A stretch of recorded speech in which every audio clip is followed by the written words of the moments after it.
Brought to you by the biggest real-time strategy game on a fully persistent MMO galaxy, Novus Eterno. Play against thousands of other players in an endless universe of galaxies where your strategic decisions have real consequences. You can help back Novus Eterno on Kickstarter or learn more at novuseterno.com. What's up, guys? I'm Ashley Jenkins, and Microsoft has announced the Xbox One passed the 3 million unit landmark at the end of December across the 13 launch regions where the console is currently available. Microsoft's Yusuf Mehdi has expressed his appreciation of support for the console, saying, "It's been incredible to see Xbox One selling at a record-setting pace for Xbox, and we were honored to see Xbox One become the fastest-selling console in the US during our launch month in November." The console sold 1 million units in its first 24 hours on shelves and passed 2 million in its first 18 days, setting a record for Microsoft. Sony has not yet announced their final 2013 numbers for PlayStation 4, though some charts have their console ahead of Xbox One by as many as 1 million units.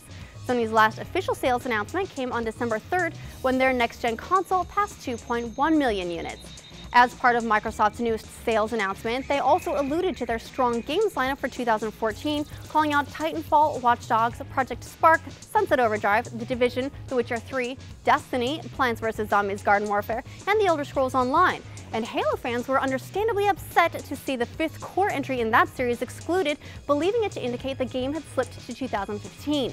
Not so, it turns out. Rob Stempsey, senior PR manager for the Halo franchise, explains that the reason the game wasn't included in the list is simply that the final name hasn't been announced. Rest assured, your next Halo journey will begin in 2014, he clarifies. Master Chief's 5th adventure was announced at E3 last year and is still vague on the details, though we do know it will run at 60 frames per second, feature dedicated multiplayer servers, and is being helmed by Timothy Longo, whose previous works include last year's Tomb Raider and Star Wars Republic Commando. Another game missing from the list of 2014 titles is the recently trademarked Thrown Together. The trademark for game software was discovered last week, leading to speculation that Microsoft was making good on its commitment to create new IP to support Xbox One. And while they may very well be doing that, Thrown Together isn't part of that commitment after all. It turns out the trademark is for a free-to-play puzzle game for Windows 8.1, which challenges you to place blocks and build castles for your royal clients with the help of a dragon assistant named Fidget. The game is available now in the Windows Store, and it remains to be seen whether it will follow in the footsteps of Halo Spartan Assault and make the eventual jump to console. Next up, CES is underway in Las Vegas, and with it comes new details about Valve's hardware partnerships for this year's SteamOS invasion of the living room.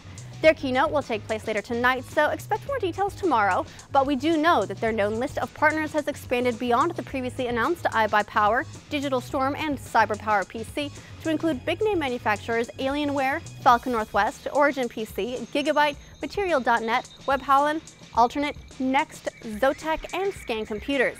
Of the known offerings, the high-end Steam machine from Digital Storm that was teased last year is the Bolt 2, which dual boots Windows and SteamOS, and has a liquid cooling system with multiple configuration options starting at $1,899, with options for an NVIDIA GeForce GTX Titan graphics card and up to 700-watt power supply. Shocked by the price, Digital Storm admits they're targeting the higher end of the PC market for gamers who want to be able to tackle any game in 4K. "We are not looking to compete with console pricing," says company rep Rajiv Kurupu.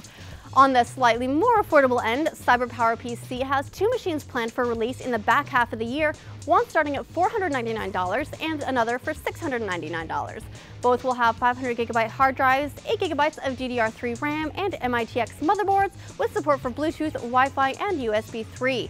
The cheaper version will offer a 3.9 GHz AMD A6400K processor and a 2 GB AMD Radeon R9 270 graphics card, while the more expensive version will come with a 3.5 GHz Intel Core i3 4330 processor and a 2 GB NVIDIA GeForce GTX 760 graphics card. Both versions will have additional customization options, though depending on what you choose, that may bump the price up a little bit.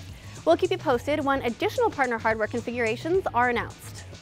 Finally, ZeniMax Online Studios has revealed that every player has the chance to become the Emperor of Cyrodiil in their upcoming MMO Elder Scrolls Online. But it won't be a cakewalk. Becoming the head honcho of all the land will require wading into PvP and coming out on top. A lot. By killing other players, healing allies, and taking control of keeps, you'll earn alliance points. And every keep you conquer grants your alliance bonuses as well as expanding its territory. When the alliance with the most points controls all the keeps around the Imperial City, the alliance member with the most points takes the crown, unlocking a new skill line that they'll keep even after someone else boots them from the throne. Game director Paul Sage is excited by the possibilities this presents for players, saying, "It won't be easy to become Emperor, but we think people will be glad they worked for it." And that's the news today. What kind of hardware do you want to see in your dream Steam machine, or are the offerings so far a bit rich for your blood? Let us know in the comments below. Then join us on roosterteeth.com later this week as we record a new episode of our gaming podcast, The Patch.